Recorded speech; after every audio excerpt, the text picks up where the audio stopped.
Here's what I do to maximize my productivity every single day. I get up at 5 a.m. sharp every single morning. Yes, including weekends. While my kids and my wife are still asleep, I run 5K, and then I do yoga, and then I meditate. For breakfast, I have my green smoothie while writing affirmations, and then I journal for exactly 7.5 minutes.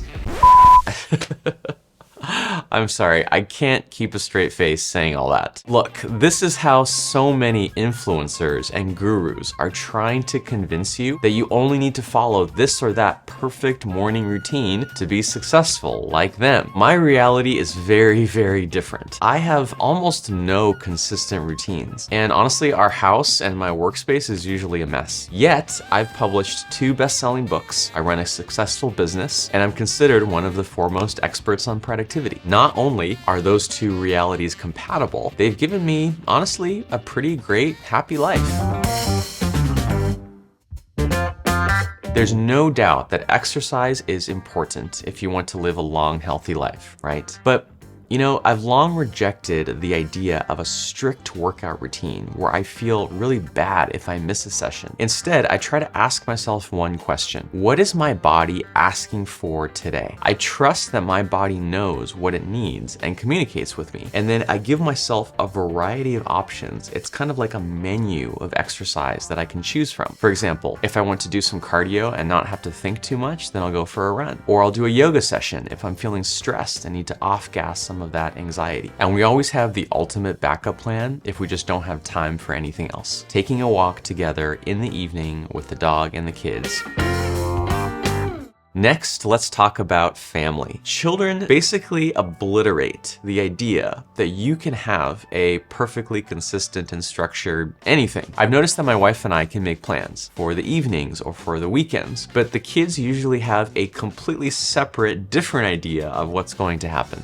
Fighting against that and trying to control them really doesn't work. Instead, we've learned that we really have to go with the flow, with the feeling and the mood of the family on any given day. Let's talk about food. When you're a parent, you quickly realize how much time you spend buying food, preparing food, eating food, cleaning up after meals. When it comes to how we want to feed our family, my wife and I have an ideal in our head of what we want it to look like. Home cooking, a nutritious meal out of fresh ingredients from the market. But I realized early on that this plan A is really only possible when we have enough time and capacity,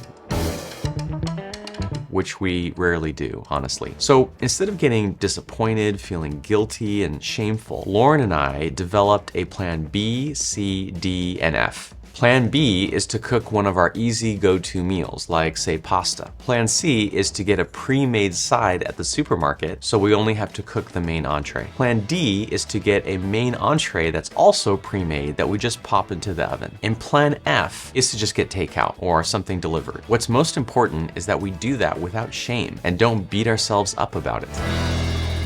Let's talk about work. This is the one area in my life where I do have some consistent routines. For example, I know I have the most energy before noon, so I try to block off about 2 to 3 hours every morning on weekdays for deep work. In my case, that means writing. I might do research, I might review my notes, I might draft a new essay, I might edit an existing essay, could be a new video. I try to follow my instincts about what's most important on that day. Having those 2 to 3 hours protected every day means I know that whatever else happens, I'm consistently making progress and moving toward the most important things in my business. For you, it might be a different task that represents your core work, maybe coding, designing, recording videos, talking to people in meetings and phone calls. I then use the afternoon for tasks that involve less energy, such as, for me, meetings or replying to emails or other admin tasks. This tends to give my workdays a rough structure with deep work in the morning and everything else in the afternoon. To